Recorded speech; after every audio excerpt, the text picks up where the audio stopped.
Muy buenas tardes, hoy es martes 9 de abril, esto es En Contexto, nuestra cita habitual de los martes aquí en Noticias Paraguay. Bueno, y todos los martes traemos temas para analizar, para profundizar, para reflexionar, y hoy nos toca hablar del Foro Asunción 2037. ¿Qué es el Foro Asunción 2037 y por qué 2037? Bueno, hemos invitado a referentes de Asunción Causa Nacional para que nos hablen de este tema y ya damos la bienvenida a Vladimir Velázquez. ¿Cómo estás, Vladimir? Muy bien, Estela, muy bien. Y en este programa, que es un espacio informativo de reflexión, mejor aún. Así que un gusto saludarte y saludar a la audiencia. Gracias, Vladimir, por venir. Arturo Bregaglio, él es abogado, periodista, fundador y exdirector de Radio Viva y miembro del Comité de Gestión del Parque Guazú Metropolitano. ¿Cómo estás? Muy buenas tardes, Estela. Un placer de compartir el espacio. Bueno, Vladimir, ¿qué es el Foro Asunción 2037 y por qué esa fecha? Gracias, Estela. El Foro Asunción 2037 es un espacio que varias organizaciones y redes de organizaciones ciudadanas estamos instaurando para generar un proceso de diálogo entre organizaciones sobre la situación y el futuro de Asunción, que es capital de la República, como sabemos, que es cabecera metropolitana y que no se encuentra para nada bien. Y necesitamos como ciudadanía juntarnos, articularnos, porque si queremos calidad en política pública y queremos que las políticas públicas, tanto del gobierno municipal como del gobierno nacional, se articulen entre sí, nosotros como ciudadanía tenemos una responsabilidad también de organizarnos y ponernos un poco de acuerdo en torno a ciertos criterios y propuestas. ¿Por qué 2037? Porque ese año Asunción va a cumplir 500 años, 5 siglos. ¿Cierto?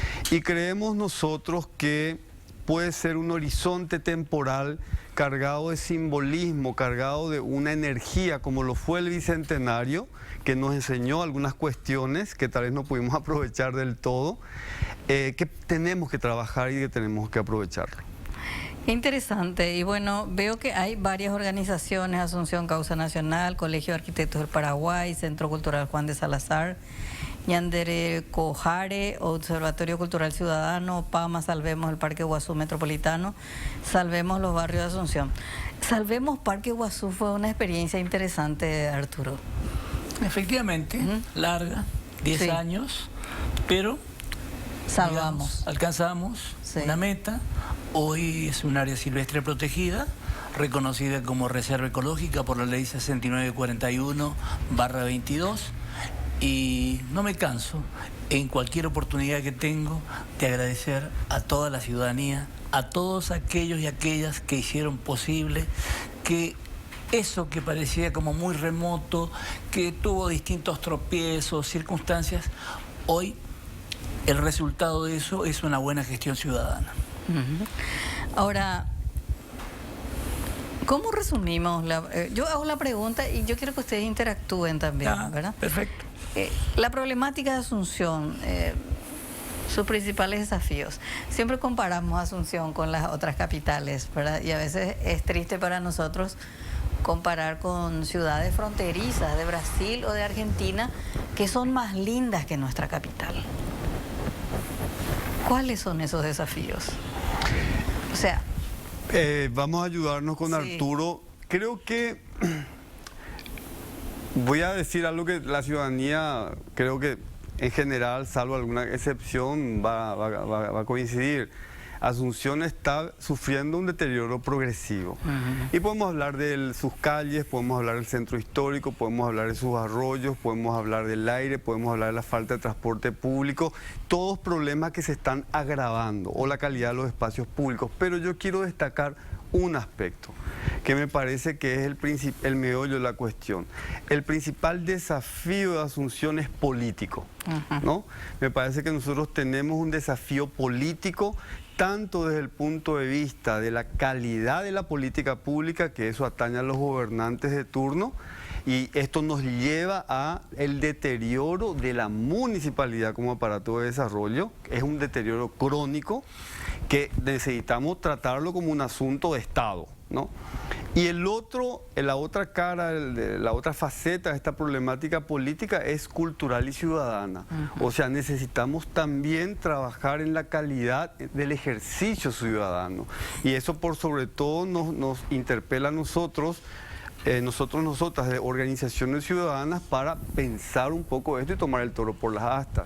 Y decir que Asunción no es una capital, no es un municipio como otro, es la capital del país, está prestando servicios al país. No hay una vanidad de Estado respecto a Asunción. Uno realmente, si tenemos la oportunidad de visitar otras capitales de la región, para no ir muy lejos, uno ve realmente nuestro atraso. Nuestro atraso, que ya es vergonzoso. Entonces, creo que también hay una cuestión aquí de dignidad de Estado, pero por sobre todo de la dignidad ciudadana, porque toda la población se merece, ¿no?, vivir en un espacio que le ofrece las condiciones para ejercer todos sus derechos, ¿no? Entonces, creemos que además de los problemas, vamos a llamar técnicos, ¿no?, sociales, ambientales, espaciales, urbanísticos, económicos, porque los hay también, necesitamos encarar el desafío político, que tal vez es un poco la pieza que puede mover todo el resto. Vladimir planteó dos cosas que van íntimamente ligadas a una que voy a plantear. Planteó el tema de dignidad y de calidad. Y yo quisiera sumar el derecho a la felicidad. Parece una cosa traída de los cabellos, pero no. Está en la Constitución de los Estados Unidos, allá por 1776. Ahí está planteado ya el derecho a la felicidad. Y hoy, en muchísimas capitales del mundo, se está planteando esta necesidad de que la gente tenga acceso a la felicidad. Sería calidad de vida. Calidad de vida, pero cuidado, porque a veces confundimos la alegría con la felicidad. Gritamos gol, es alegría, pero es efímero, cortito. La felicidad es un proceso más largo. Yo creo que cuando uno se sube en limpio en un transporte llamado público y se baja en el centro de Asunción, no es muy feliz. Y yo no lo hago felizmente, pero veo a los que pasan, a los que van ahí ensardinados. Entonces, creo que eso, desde aquella época donde los campesinos abandonaron sus lugares para venir a las ciudades en busca de un mayor confort, o fueron expulsados, no se le puede ofrecer esto como lugar habitable. Termina siendo un lugar hostil, termina siendo un lugar de conflicto, donde todo el mundo termina manifestando como vehículo de comunicación la expresión de la rabia.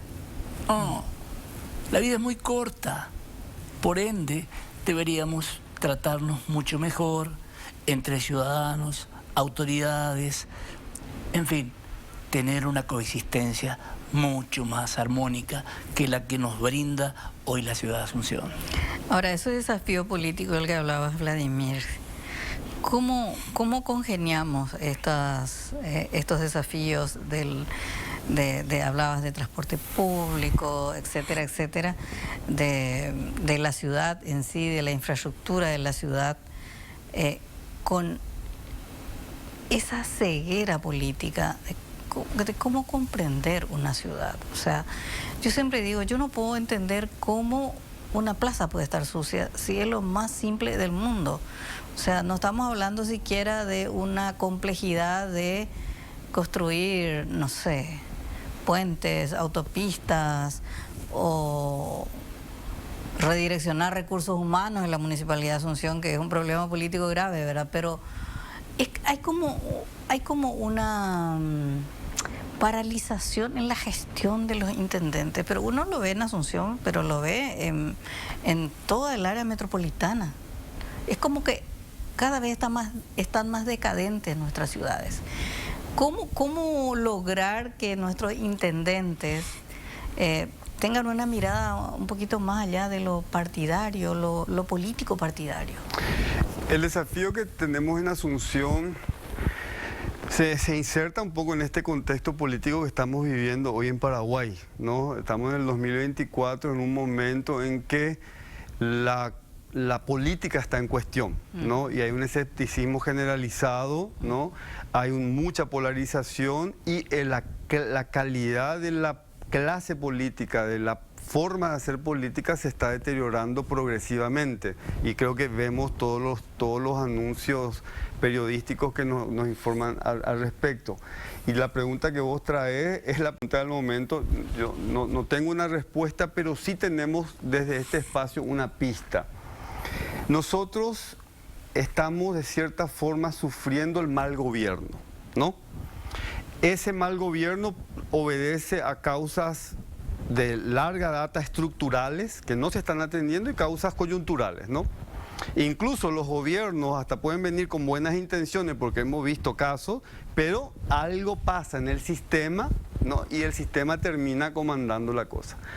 Entonces, un aspecto que estamos convencidos es este. El problema está, la clase política está en deterioro, pero la ciudadanía, la sociedad civil, las organizaciones, la academia, estamos fragmentados.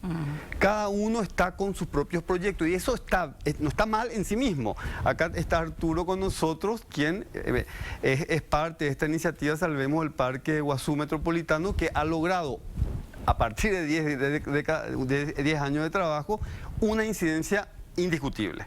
Y la lucha continúa, porque no solamente es instaurar o lograr, sino luego es la gestión. Evidentemente ahí hay un proceso y hay otras experiencias. OPAMA, esta organización reciente que ha hecho está haciendo un trabajo impresionante en torno a la movilización ciudadana sobre el servicio de transporte público, incluso a nivel metropolitano. Yandere Cojare, que ha logrado recientemente con la Contraloría este informe técnico sobre la proliferación indiscriminada y bueno, eso desencadenó también una decisión de las estaciones de servicio. De las estaciones de servicio, pero sí. Y eso desencadenó la decisión de la presidencia.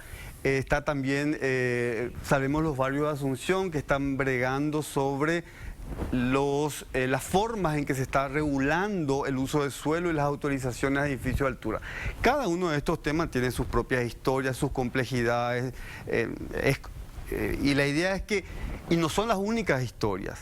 Entonces nosotros consideramos de que en la medida en que vayamos enlazando puentes de diálogo entre lo particular y lo general, vamos a hacer pedagogía política.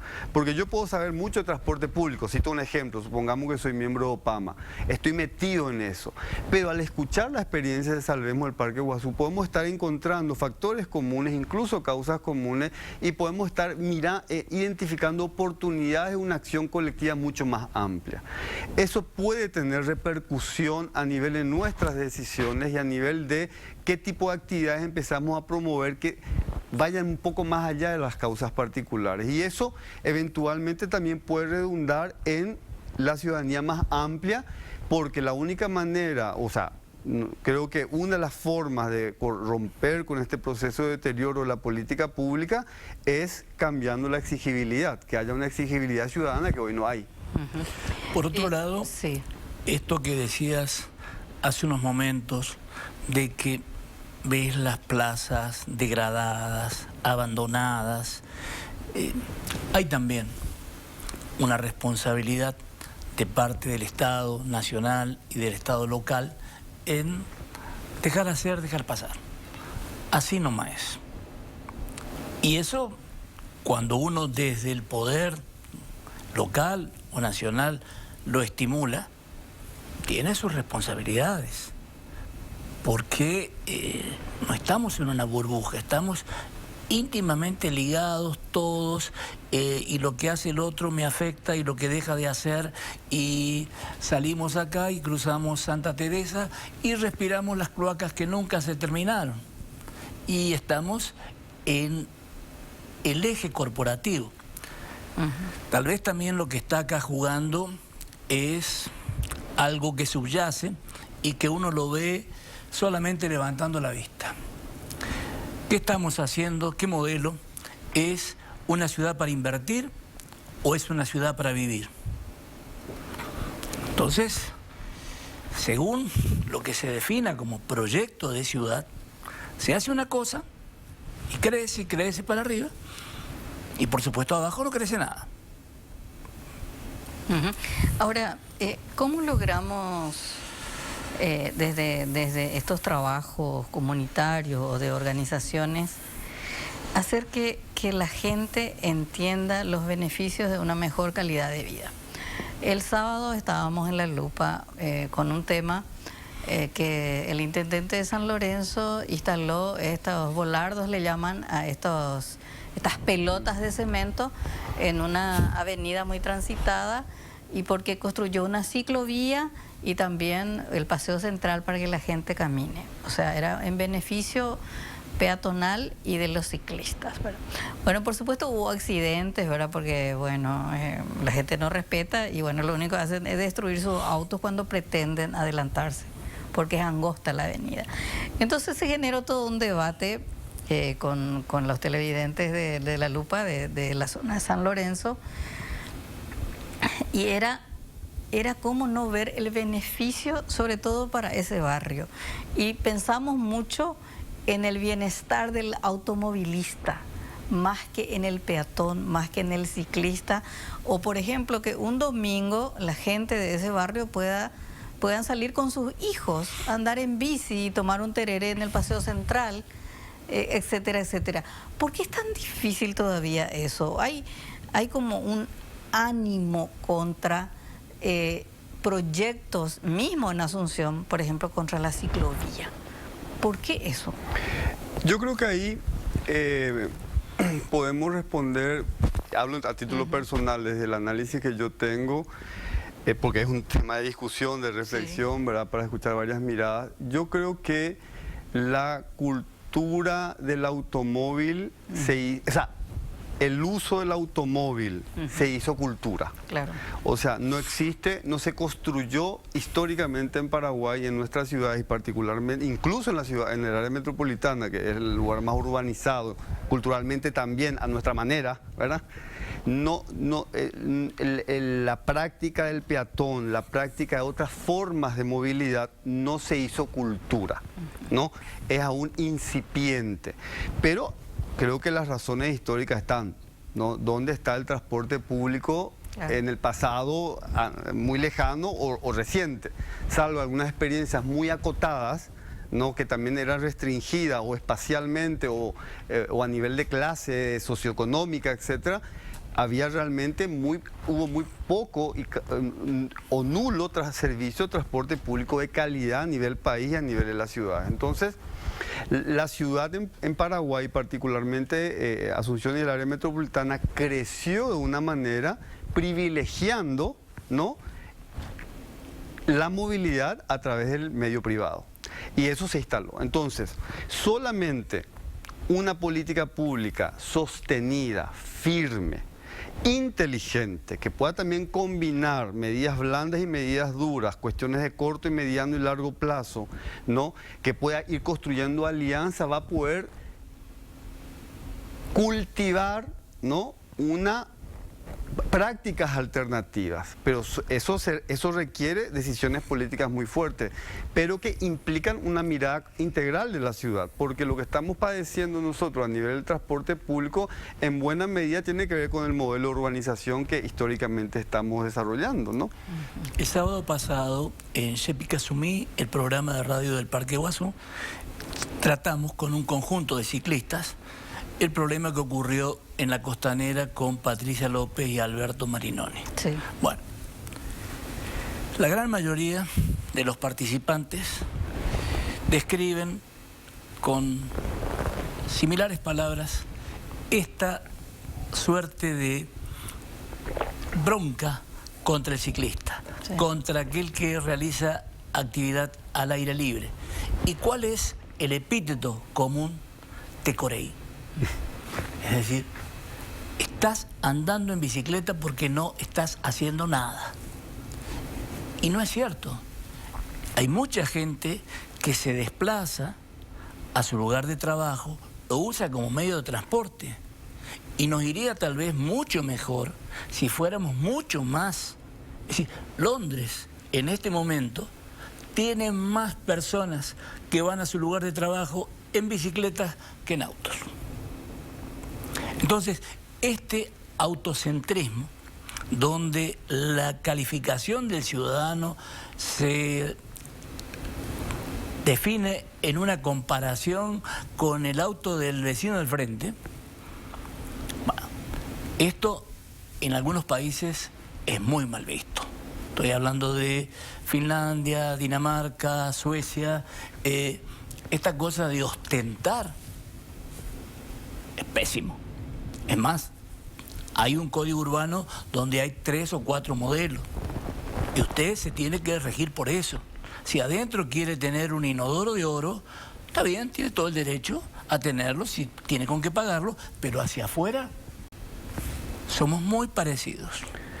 Eso le da a una sociedad mucho más cohesión, mucho más homogeneidad, y las tensiones y las grietas entre los distintos sectores sociales son mucho menores.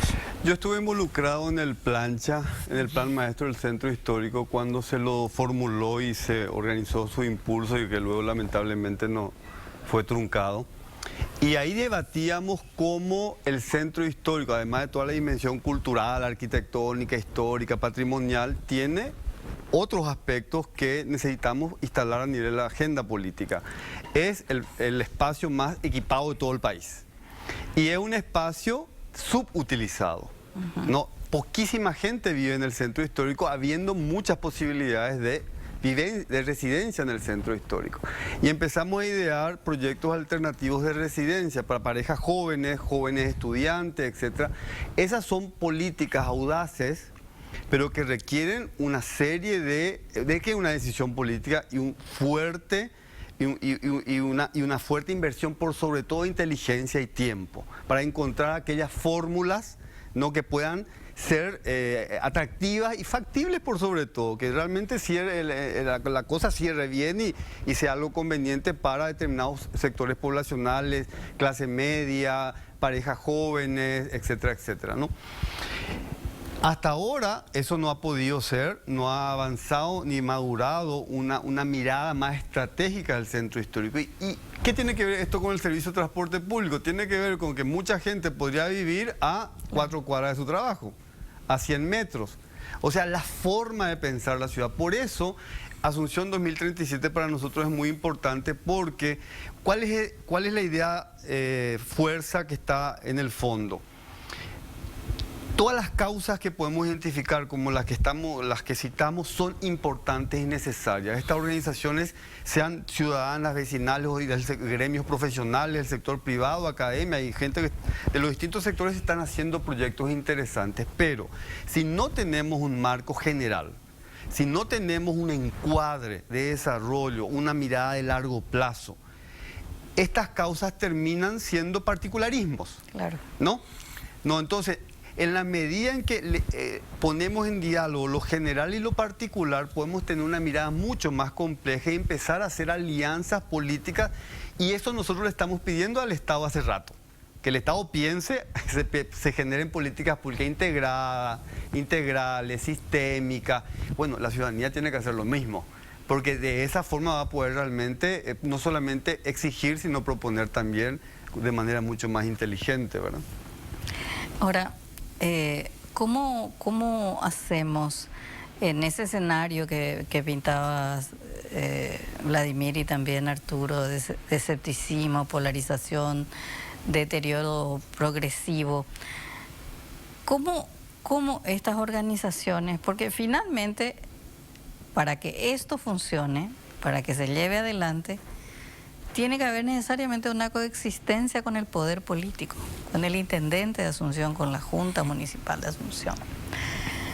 ¿Y cómo se logra esa alianza? Porque finalmente se pueden tener proyectos muy interesantes, pero la decisión es político-económica finalmente para estos grandes temas, ¿verdad? Porque se pueden tener como victorias puntuales, como salvemos el Parque Iguazú Metropolitano, pero como decían, eso tiene que tener proyección, porque no basta con declarar nada más área silvestre protegida. Se puede contar todavía la lucha cómo continúa. Claro, después vamos a hablar, ¿verdad? Pero digo, ¿cómo ven, por ejemplo, las autoridades actuales cuando empiezan a hablar de esto? ¿Cuál es diríamos,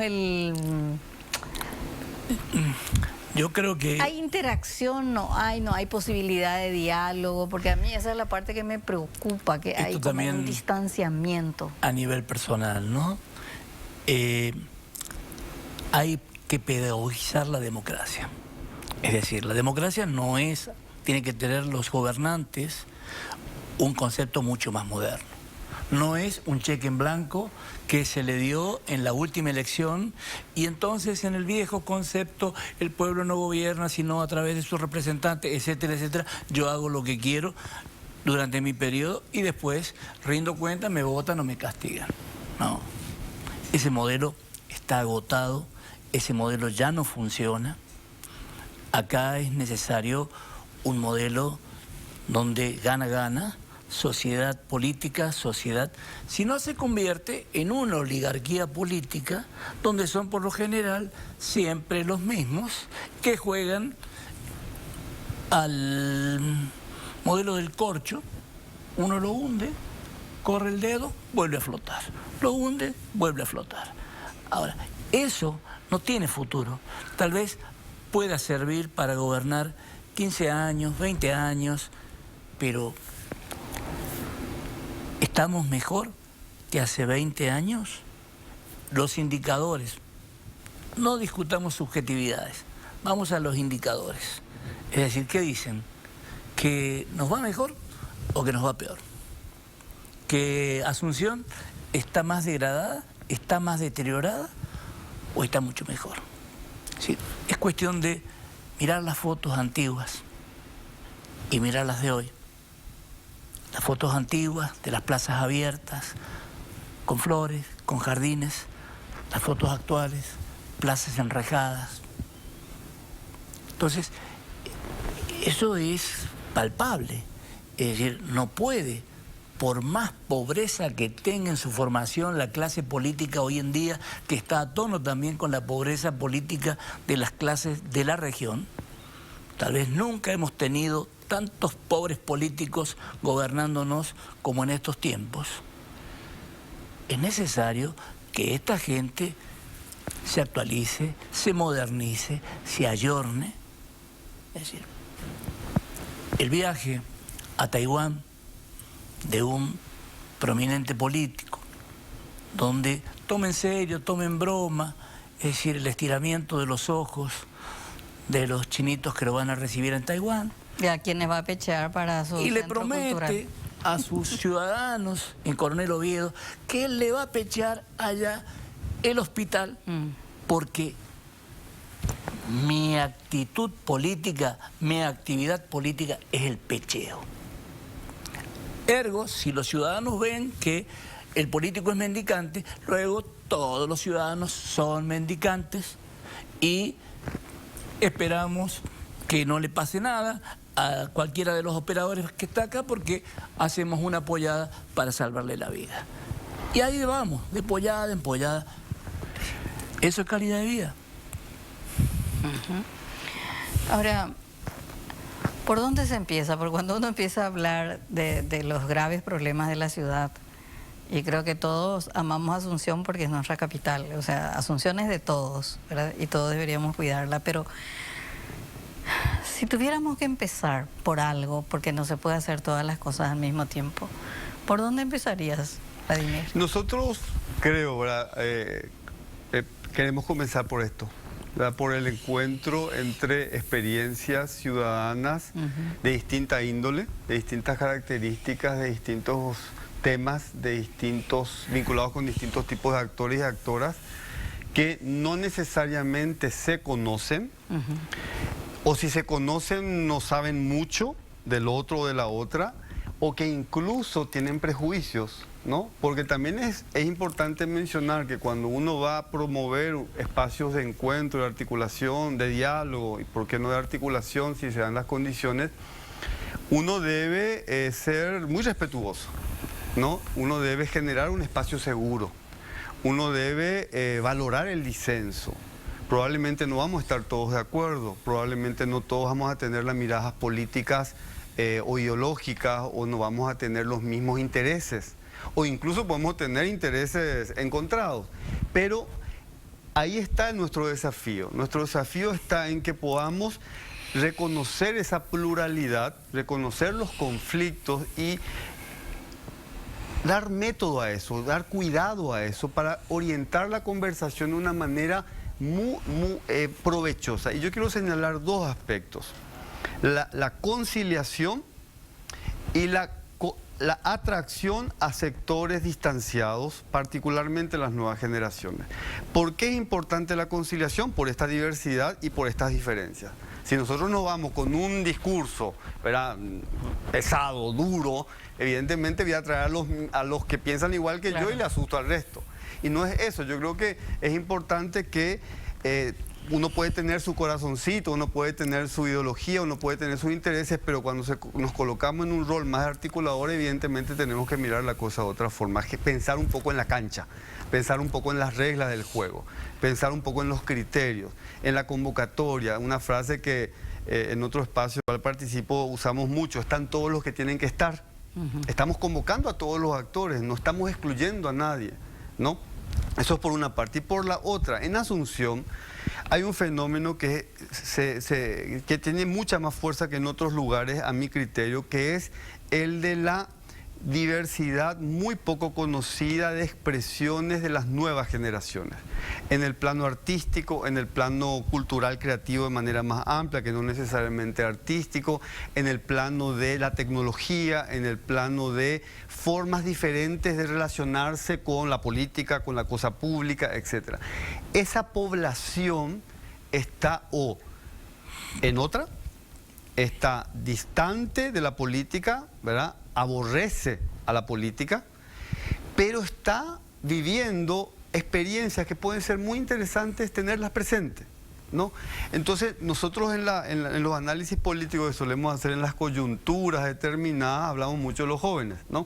Y evidentemente necesitamos empezar a conectarnos un poco más, así que este espacio de diálogo también tiene un desafío cultural. ¿Cómo generamos una capacidad de diálogo intergeneracional?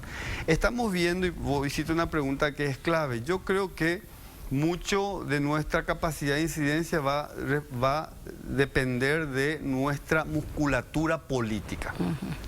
O sea, la ciudadanía que está desorganizada y fragmentada no tiene peso, ¿verdad? Uno incide en función de su poder. Nosotros desde la ciudadanía podemos construir poder articulándonos. Creo que no hay otra forma de tener poder, ¿verdad? Porque no venimos desde el lugar económico, ¿no? O no venimos del lugar de la política que está ejerciendo un rol de representante o de gobierno. Entonces, en la medida en que en efecto exista una trama ciudadana articulada, un movimiento social urbano, una suerte de plataforma o plataformas articuladas con determinados objetivos muy concretos y determinadas estrategias muy concretas, evidentemente, y que tengamos esa capacidad de poder instalar eso y exigir eso de distintos lugares, ¿no? Ahí vamos y si tenemos la decisión de usar ese poder, ahí vamos a poder sentarnos a negociar, a tener una interacción política con los gobernantes de turno. Hasta que eso no pase, somos buenas intenciones. Exacto. Bien, ahora sí. Tengo que ir a una breve pausa y a la vuelta vamos a seguir hablando sobre este tema de Foro Asunción 2037, a la vuelta de la pausa. Bien, continuamos con nuestro debate Asunción, Foro Asunción 2037, con nuestros invitados Vladimir Velázquez y Arturo Bregaglio. Bueno, hay una experiencia exitosa, por llamarlo de alguna manera, muy reduccionista, de alguna ciudad que ustedes vieron que tuvo una transformación y uno puede decir, claro que se puede. Tal ciudad lo hizo y lo logró, no sé, en una década, en 2 décadas, salir de esta decadencia, de esta degradación de ciudad. ¿Hay experiencias? Un caso bastante conocido y que se suele mencionar mucho es el de Medellín, por ejemplo, ¿no? Que es una ciudad que incluso estaba atrapada en cuestiones muy de crimen organizado, ¿verdad? Una ciudad violenta. Una ciudad violenta, y además de los problemas sociales, espaciales, ambientales, etcétera, que hoy en día es sin desconocer que tengan sus contradicciones y sus problemas, porque creo que no hay ninguna ciudad libre de eso, pero hoy es una referencia en términos de de ciertos aspectos vinculados a su calidad y su oferta turística. La misma Curitiba, que en un momento fue bastante promocionada acá, incluso en Paraguay, a nivel de los gobiernos locales, que dio un giro y se convirtió en un referente en planeamiento urbano.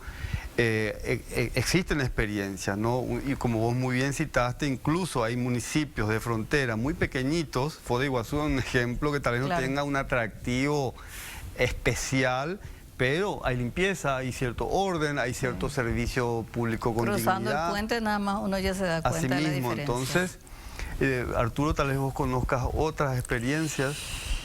Sí, hay fenómenos. Esto también creo que tiene que ver con el problema de la escala, ¿no? Es decir, cuando pasamos a ciudades de más de 2 millones o estamos en ese orden, la cosa se complica mucho, ¿no? Porque somos muy latinos, somos muy indisciplinados y bueno, todo eso no ayuda, ¿no? Pero estamos en un proceso donde lo que estamos viviendo acá como el gran desarrollo inmobiliario, ya lo hicieron en Lima, ya lo hicieron en Santiago de Chile y ya lo hicieron en España con la crisis del ladrillo. Entonces, nosotros tenemos que mirar también qué es lo que pasa afuera. No para copiar, pero sí, por lo menos para sacar aprendizajes y decir qué tomamos de esto, qué tomamos de los otros. Es decir, en una época hubo un modelo de presupuesto participativo con Brasil a la Porto cabeza Alegre, ¿verdad?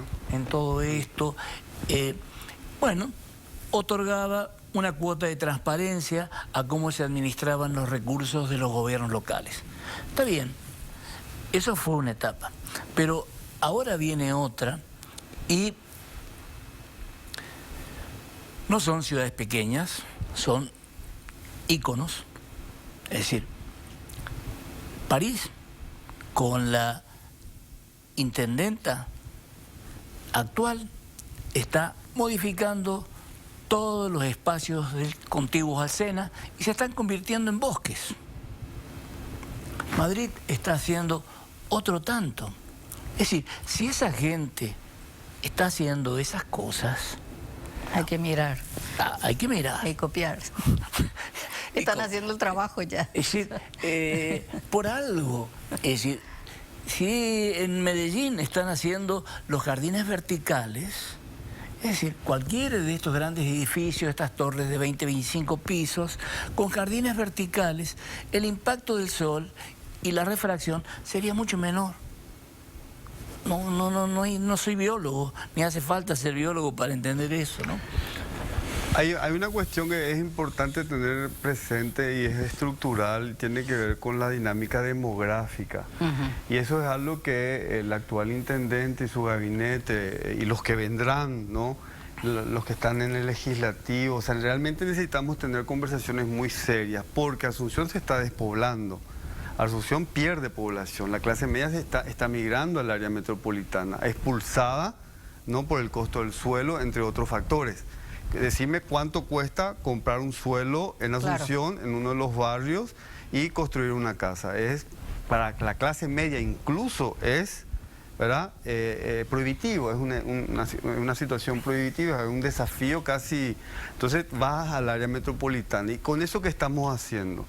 Estamos expulsando inteligencia, estamos impulsando identidad, estamos impulsando compromiso, estamos expulsando capacidad de contribuir a un espacio que puede ser visto como propio, ¿no? Entonces también la ciudad se está desvaneciendo socialmente y eso es un desafío importante. ¿Cómo retenemos población? ¿Cómo generamos condiciones para que Asunción conserve a la población e incremente su población, ofreciendo un incentivo y ofertas, arreglos mucho más convenientes desde el punto de vista, por ejemplo, socioeconómico, porque tener edificios de lujo, ¿no? Esto está apuntado solamente a un determinado segmento muy acotado, ¿no? Que en última instancia vive poco la ciudad y usa poco la ciudad y no tiene casi demanda de ciudad porque creo que construye sus propias ciudades en el ámbito privado. No se vaya a la costanera a tomar tereré. Así mismo, ¿no? Entonces creo que hay una apuesta acá de pensar un poco más en lo colectivo, pensar un poco de instalar estas grandes discusiones e insisto, el desafío es político porque tenemos el conocimiento en el mundo, ¿no? Tenemos ciudades que están probando, que aprendieron, ¿no? Que ya incluso nos pueden decir lo que no hay que hacer. Tenemos estudios, varios estudios técnicos. Lo que necesitamos es algún tipo de dinámica política, no solamente a nivel de los gobernantes, sino también entre los gobernantes y la ciudadanía organizada, las ciudadanías organizadas, para que podamos ir no solamente tomando buenas decisiones, sino sosteniendo las decisiones. El caso del Metrobús fue realmente algo difícil de procesar hasta ahora, cómo no hemos podido, ¿no?, concretar eso, o incluso cómo llegamos a un nivel de ir construyendo todo lo que se construyó y tener que, ¿no?, deshacerlo, ¿no? Claro, claro. Uno de los puntos de partida de este foro es cómo rompemos, en el buen sentido, con un lugar común que en cualquier conversación aparece. En Asunción todos nos conocemos. No está ni bien ni mal, pero sería interesante saltar a otra fase donde conocemos al desconocido y no nos movemos como clanes solamente porque eso nos da seguridad, porque eso no nos genera conflicto, no nos genera debate, no nos genera diferencia. Empezar a abrirnos. Estas experiencias se están haciendo en muchísimos países en el mundo. Cruzar gente de un barrio a otro, de una zona a otra, donde se encuentran con otros que se dedican a hacer las mismas cosas, pero no se conocen. Y ahí descubren gente que son de su mismo país, pero que no se conocían. Y que obviamente encuentran afinidades y diferencias, como en la vida, pero eso ayuda a cohesionar también el tejido social, ¿no? Sí. Ahora, en ese sentido, hay responsabilidades de la municipalidad, del gobierno, en cierta forma hablaron tangencialmente, y de las organizaciones en la sociedad. ¿Cómo hacemos, por ejemplo, para que haya una conjunción de esos intereses comunes, ¿verdad? O sea, ¿cómo son? ¿Cuál es la responsabilidad de cada uno? ¿Y cómo interactúan? Una buena pregunta, una muy buena pregunta. Creo que desde la ciudadanía, creo que nosotros tenemos el desafío desde la sociedad civil, el sector privado, la academia, los canales de comunicación. Creo que tenemos la responsabilidad de poder generar espacios de articulación. Eso es algo que con Asunción 2037 queremos hacer. Este evento que vamos a realizar el martes 16 de abril a las 18 horas en el Centro Cultural Juan de Salazar, veo que están con el flyer publicitando. Es de participación libre. Es de participación libre, ahí está el QR, también está el Gmail asunción2037@gmail.com para pedir más información. Pero yo quiero destacar algo, es el primer evento de un proceso. Nosotros queremos ir generando espacios de conversación, porque acá estamos con 4 organizaciones, hay muchas más. Claro. Hay los ciclistas, las comisiones vecinales, la organización de los bañados. Hay sectores empresariales que están haciendo experiencias muy interesantes, ¿no?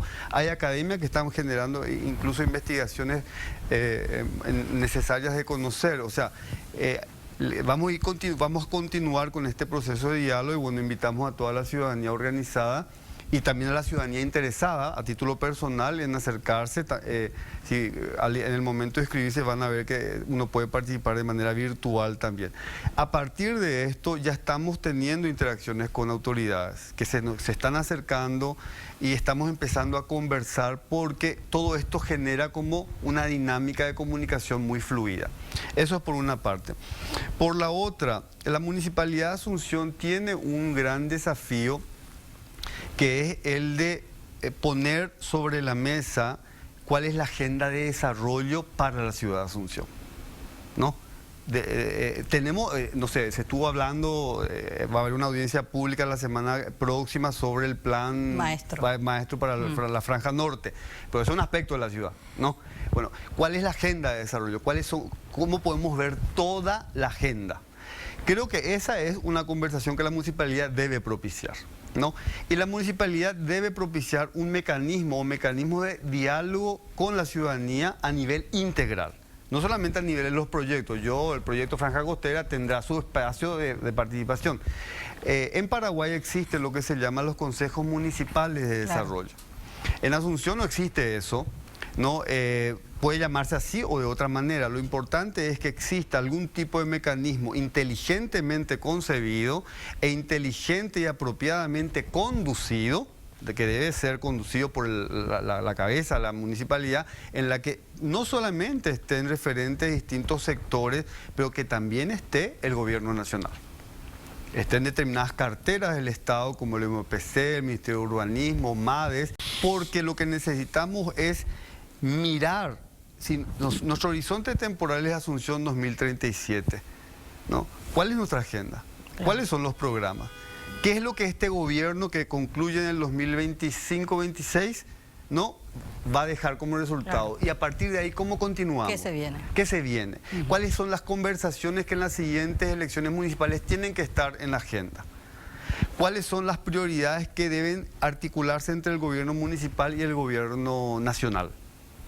Esa mirada estratégica, yo me pregunto, ¿cuándo fue que renunciamos a tener una mirada estratégica? ¿Cuándo fue que se nos privó? Claro. O sea, lo que estamos haciendo del Foro Asunción 2037 es decir, queremos continuar haciendo proyectos de la ciudadanía, pero tenemos el derecho y tenemos la obligación de construir una mirada estratégica. Bien, así llegamos al final de esta charla que mantuvimos con Vladimir Velázquez y con Arturo Bregaglio sobre este Foro Asunción 2037. Seguramente vamos a seguir hablando porque esto apenas empieza. Así que muchísimas gracias por su participación. Gracias, Estela, y a toda la audiencia. Gracias. Bien, yo les invito a seguir con nosotros porque ahora vamos a estar con el doctor Arturo Daniel, es el presidente del Colegio de Abogados del Paraguay. Bueno, ya se imaginarán el tema, este caos jurídico generado por la decisión del Senado de restituir los fueros a 3 senadores. A la vuelta de la pausa.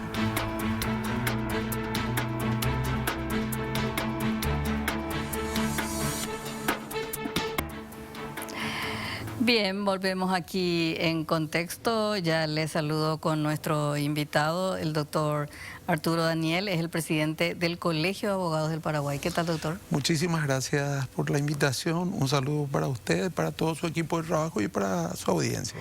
Bueno, por supuesto, vamos a hablar. Muchísimas gracias por venir. Esta medida inédita que tomó la Cámara de Senadores de devolver, de restituir los fueros al senador Érico Galeano, investigado por lavado de dinero y asociación criminal, también del senador colorado Hernán Rivas, procesado por el tema de supuesto título falso de abogado, y también, como decimos, de Yapa ligó Rafael Filisola, aunque él se resistía a que no le devuelvan los fueros porque él decía, no, yo quiero que termine mi proceso judicial. Bueno, esto recordemos que fue en represalia, la bancada cartista tomó esta decisión en represalia porque en sesión anterior no se pudo desaforar al expresidente de la República, Mario Abdo Benítez. límites. Y el Senado, en una sesión sorpresiva, toma esta decisión de desaforar el desafuero. No encontramos palabras todavía porque no existe en el diccionario jurídico, no existe en el Código Penal, no existe en la Constitución esta medida. ¿Le sorprendió, doctor, esta medida que tomó el Senado? Realmente que es una creación bastante creativa, repitiendo un poquitito el término, y sí, creo que nos sorprendió a todos, ¿verdad? Yo hasta hoy día creo que fue un acto político, una demostración de poder, una demostración de capricho, pero también me resisto a creer que pueda tener alguna trascendencia jurídica efectiva. Sí, como vengo diciendo hace varios días, es una herramienta de trabajo que se le dio a los abogados defensores para, por supuesto, ejercer su rol de defensor, tener un arma más para algún tipo de planteamiento, pero me resisto a creer que esto pueda prosperar. Bueno, en ese caso tuvimos la voz, diríamos, del Ministerio Público, que a través de cada fiscal del caso pidió que el juez de la causa se manifieste, resuelva, diríamos, esta especie de entuerto jurídico, pero claramente la posición del Ministerio Público que esto es ilegal e inconstitucional. Sí, por lo menos eso también pude leer hoy que manifestó el fiscal general del Estado, ¿verdad? Y hablaba de que es un acto nulo y como acto nulo contrario a la Constitución no tiene ningún valor. El desacuerdo es en la forma que están pidiendo que el juez se haga cargo de ver qué hace con esa resolución. Nosotros entendemos que uno, cuando es parte del litigante, no puede pedirle al juez que le haga el trabajo que le corresponde. En todo caso, uno hace el planteamiento y el juez, siendo imparcial, tiene que resolver. Si nosotros le decimos al juez, en palabras vulgares, ¿qué hacemos con esto? Le está diciendo, dame una mano. Técnicamente le está diciendo, dame una mano. Creo, no estoy seguro que con buen tino, uno de los magistrados implementó el trámite de algún tipo de excepción defensiva que planteó la defensa y bueno, va seguramente a conferir un traslado al Ministerio Público para escuchar la posición del Ministerio Público ante ese mecanismo medio de defensa o excepción y para finalmente resolver. A su criterio, doctor, o a criterio, después vamos a leer el comunicado del Colegio de Abogados del Paraguay que esta tarde dieron a conocer. A su criterio, diríamos, el Ministerio Público es el que tiene que tomar la acción, diríamos, de la decisión del camino que hay que tomar. El Ministerio Público es el titular de la acción penal.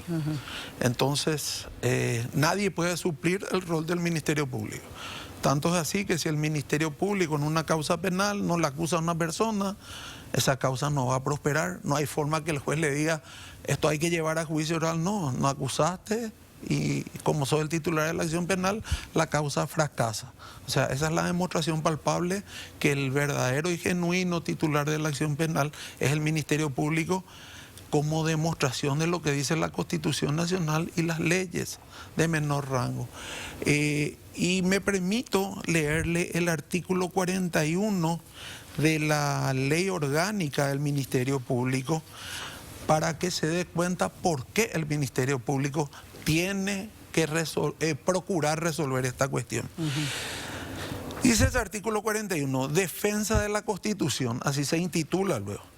En las causas que intervenga, el Ministerio Público velará por la primacía de la Constitución y por la efectiva vigencia de todos sus principios y normas, así como el respeto de las garantías y derechos en ellas establecidos, utilizando todos los recursos y acciones reconocidas por ley. Creo que este solo artículo da la pauta de que es la Fiscalía General del Estado quien debe tomar cartas en el asunto, si bien aparentemente lo está haciendo a través de sus agentes fiscales, se abre un sinnúmero de posibilidades y de acciones. Por ejemplo, y ya hubo un episodio no de similar contexto, pero sí donde el Ministerio Público, sobre la base de una ley, empezó a plantear una cantidad de acciones de inconstitucionalidad, diciéndole a la Corte, hay una ley que nos va a enervar la posibilidad de continuar los procesos penales. Era una ley de transición del cambio del viejo Código Procesal Penal al nuevo Código Procesal Penal.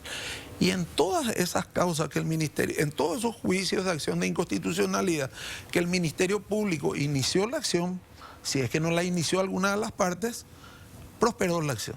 Entonces, ¿por qué en este caso el Ministerio Público, o sea, la Fiscalía General del Estado, no adoptó el criterio de plantear una acción de inconstitucionalidad contra esa resolución inconstitucional del Senado como un argumento para sentar ya una postura definitiva del Ministerio Público? ¿Usted cree que la Fiscalía General se lavó las manos? No creo, porque el problema es que como esto no está contemplado y como esto... uno no va a encontrar literatura de qué hacer si ocurre esto, porque no está previsto. Entonces todo entra en el campo de la hipótesis y de la especulación. Y lo peor que le puede pasar a uno como operador del sistema de justicia es que termine saliendo una resolución y que te diga, por tu culpa fue. ¿Qué quiere decir por tu culpa? Si el fiscal general del Estado decide hacer eso y la Corte termina diciéndole, no era la vía, la responsabilidad va a caer en la persona de la Fiscalía General del Estado. La misma cuestión ahora. Las inconstitucionalidades se pueden articular por la vía de la acción de la inconstitucionalidad, que se plantea directamente ante la Sala Constitucional de la Corte contra fallos dictados por los jueces, o también existe la vía de la excepción de inconstitucionalidad, que se plantea ante el mismo juez, donde se está pretendiendo usar este acto irregular o ilegal, o esta resolución ilegal o irregular. Entonces, también uno se queda pensando, ¿es la vía la acción? ¿Es la vía la excepción? Porque si te equivocas el medio para llegar a la declaración o no de la inconstitucionalidad, también es motivo para que esta petición sea rechazada.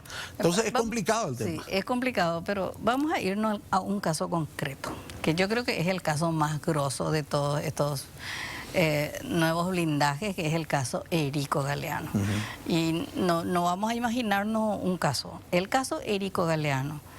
El 24 de mayo fenece la fecha que tienen los fiscales para presentar acusación contra Erico Galeano. Le escuchaba yo a los doctores Lescano Claude, el doctor Altamirano, ex ministros de Corte Suprema de Justicia. Ellos dicen, no, lo que hizo el Senado es un acto nulo. Y, o sea, para hacerlo coloquial, y disculpen mi falta de lenguaje jurídico, más o menos dicen, no, el juez no tiene que hacerle caso, el juez tiene que continuar la causa como si nada, la fiscalía tiene que presentar su acusación, aquí no pasó nada. Y sin embargo hay un abanico de posibilidades. La pregunta es, ¿se suspenden los plazos? ¿Esto ya se finiquita así nomás? ¿Estamos esperando que el juez accione? Me da la sensación de que como que todo el mundo quiere que el otro tome este toro por las astas. Pero en el caso Erico Galeano, y ante esta circunstancia, el caso está paralizado. Bueno. ¿Quién tiene que decir esto es así? Tenés que entender que en el proceso penal está la fiscalía, que tiene su cuadernillo de investigación, que lo lleva dentro del Ministerio Público, es donde desarrolla las diligencias, va pidiendo los informes, va tomando las declaraciones, realiza eventualmente pericias, o sea, va colectando una cantidad de evidencias para que, llegado el día de la acusación, el fiscal de la causa pueda decidir, esta causa puede prosperar en un juicio oral. Tengo elementos suficientes, entonces voy a formular la acusación. Porque realmente, de acuerdo a lo que usted me comenta, ese 24 que usted menciona es la fecha del requerimiento conclusivo, sí. no la fecha de la acusación. El fiscal puede decir, finalmente no tengo muchas cosas, o finalmente es todavía insuficiente y puedes adoptar otros criterios, no necesariamente la acusación. Pero ¿por qué le explico esto? Porque el fiscal todavía puede seguir investigando porque no hay ningún dispositivo judicial que le diga hasta acá llegaste. Hasta acá llegaste se puede dar solamente con una resolución judicial a la luz del planteamiento que hicieron los abogados defensores, donde plantean, según pude escuchar en la prensa, una excepción de falta de acción del Ministerio Público por la existencia de un impedimento para proseguir en la causa. Y parecería que sí, que se tiran la pelota, pero realmente no es así. El que va a tener que terminar resolviendo es el Poder Judicial. O sea, el fiscal puede arrogarse toda la valía que quiera, pero es el juez el que le va a decir sí o no, ¿verdad? A propósito de lo que ustedes quieren y lo que piden en su comunicado emitido esta tarde, tenemos ahí, Jenny, el comunicado del Colegio de Abogados del Paraguay. Bueno, en primer lugar dice el título, como título lleva "En defensa del sistema republicano", y dice que el Colegio de Abogados expresa su rechazo a la decisión tomada por los senadores en la sesión del pasado jueves 4 de abril, en la cual se resolvió devolver las inmunidades parlamentarias de senadores, etcétera, etcétera, ¿verdad? Dicen ustedes que la acción carece de cualquier explicación republicana y por tanto socava gravemente la independencia del Poder Judicial al pretender suspender los procesos penales en curso contra los parlamentarios, y por eso exhortan al Poder Judicial a utilizar esta oportunidad para defender su independencia frente a estas pretendidas interferencias del Poder Legislativo, ya que es fundamental el respeto a la división de poderes. O sea, para ustedes claramente la decisión tomada por el Senado es ilegal. Es ilegal, es nulo, inconstitucional. Es inconstitucional. Por lo menos desde nuestra perspectiva. Y le voy a explicar una cuestión y que está resuelta por alguna jurisprudencia internacional. Lo que pasa es que cuando uno expone la jurisprudencia te dice, no, pero al señor que se le juzgó era melenudo y vos sos pelado.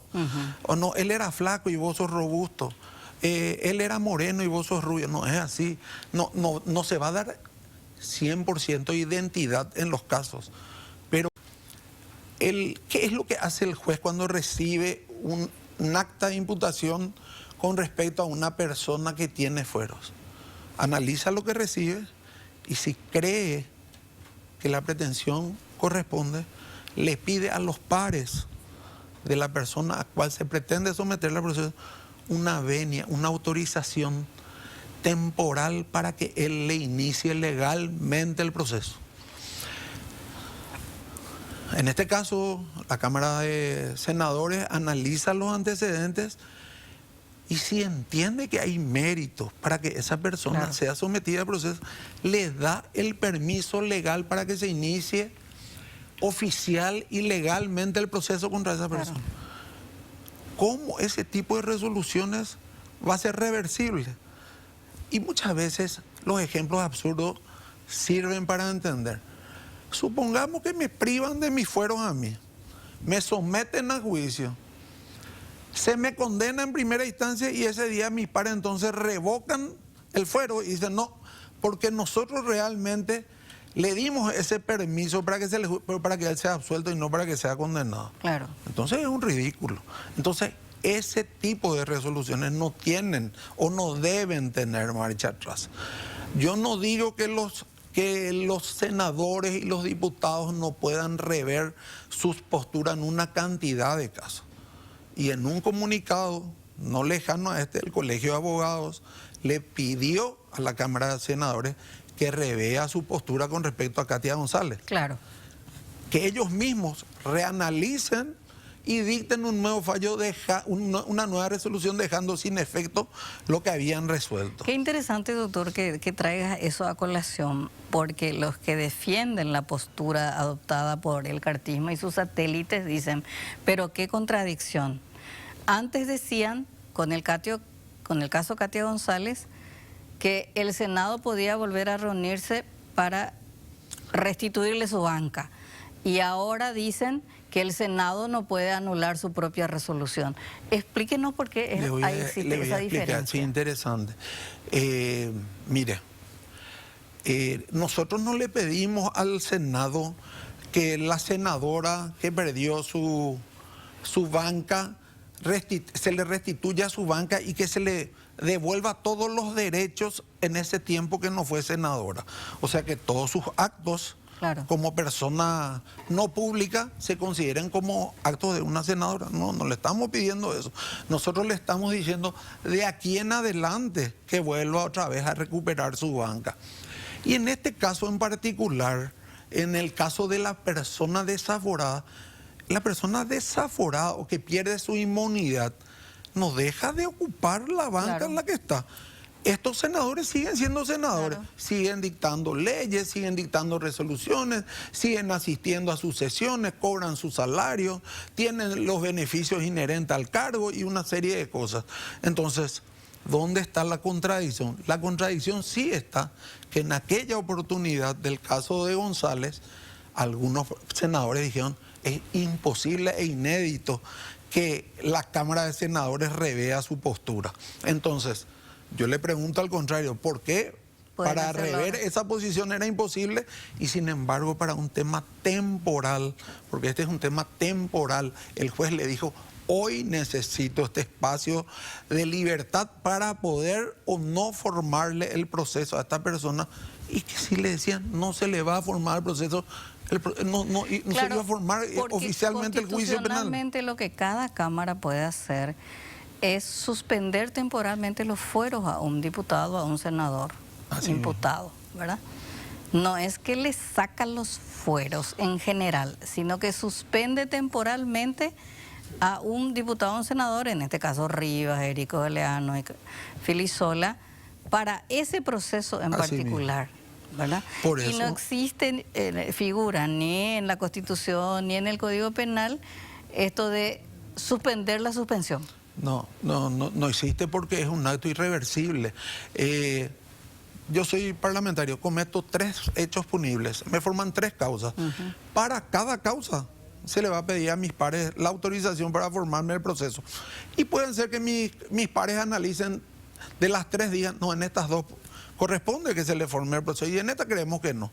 Y no pasa nada.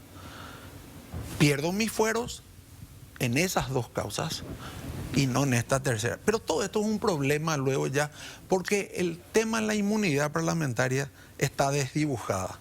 Realmente la inmunidad parlamentaria es una inmunidad de palabra principalmente. Y está clarísimo en la Constitución. Para su rol de parlamentario. Lo que pasa es que acá se extiende a todos los hechos humanos de una persona con fuero. Incluso en algún momento se llegó a un absurdo, que recuerdo que un parlamentario había planteado que no se le podía someter a un cobro de guaraní porque tenía fueros. Claro. Y eso es inaudito, es tan inaudito como esto. Se convirtió en un blindaje al delincuente. Bueno, realmente no sé si es un blindaje al delincuente, es un blindaje a ciertas personas que cumplen un rol trascendental e importante dentro del ámbito político y que se pretende que no tengan que ser molestadas por el ejercicio de su función. Claro, está clarísimo. Imagínese usted que un juez vaya a cenar con su familia y vengan 5 personas y le crepe porque decretó medidas cautelares contra un imputado, que esto, que lo otro, y él tenga que soportar una cosa como esa, cuando que existen los recursos para que esa persona que está disconforme con la resolución que dictó el magistrado pueda ser revisada por un tribunal de apelación, por ejemplo. Sí. Cuando ustedes dicen, instamos a la clase política en general a apartarse de las tensiones partidarias y actuar en concordancia con los preceptos constitucionales, eso es muy claro. Dice, es imperativo que se abandone la arrogancia política y que se comprenda que ningún órgano estatal debe pretender ejercer autoridad por encima de la ley. Arrogancia política. Arrogancia política. Decirse soy más que todos. Decirse tengo una petulancia única sobre los demás.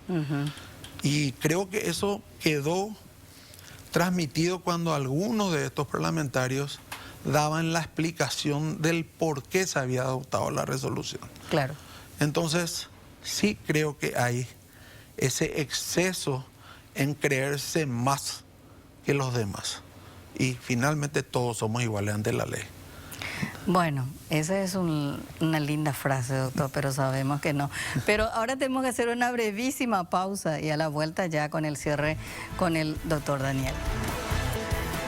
Bien, continuamos aquí con nuestro invitado, el doctor Arturo Daniel. Él es presidente del Colegio de Abogados del Paraguay. Cuando fue la destitución de Katia González, ustedes emitieron un comunicado que decía que expresaban su malestar por la flagrante violación de los principios fundamentales de la representatividad democrática, la seguridad jurídica y el debido proceso, perpetrada en el uso imprudente del Instituto de la Pérdida de Investidura. Y en este caso dicen, así como un remate de su comunicado de hoy, dice: es hora que todas las instituciones del Estado actúen de manera conjunta y decidida en defensa de nuestra democracia. ¿Está en peligro nuestra democracia, doctor? Yo creo que si se llegase a alterar el sistema de independencia y división de poderes, creo que sí, podría llegarse a ese estado. Ahora, estamos teniendo ejemplos, obviamente el caso Katia González generó respuestas más allá de la política, más allá de la comunidad jurídica también, la comunidad económica, los gremios económicos salieron a cuestionar la ruptura de las reglas de juego, por llamarlo de alguna manera. Hay un evidente deterioro institucional, doctor. ¿Hacia dónde vamos? ¿Cuál es el peligro? Porque como que es reiterativa la acción, no es que, bueno, después de lo de Katia González dijeron, no podemos hacer esta cuestión tan grosera. Me es imposible decirte cuál es el límite de esto, ¿verdad? O hasta dónde llega la tolerancia de todos los paraguayos en cosas como esta, ¿verdad? Pero sí me llama profundamente la atención algo que sí mencionaste. Cuando fue lo de Katia González, todos los gremios, una cantidad importante de gremios, comunidad internacional, se hicieron sentir. Sin embargo, con este evento que yo considero delicado, grave, no se le escuchó a nadie. No se le escuchó al gremio económico decir a nadie, nada. No se le escuchó.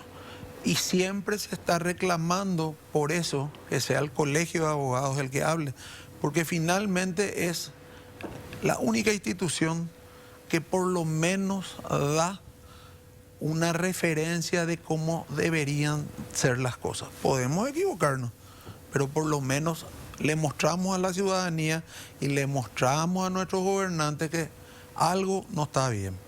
Pero sí me llama la atención lo que vos mismo referís, como acá hubo un absoluto silencio.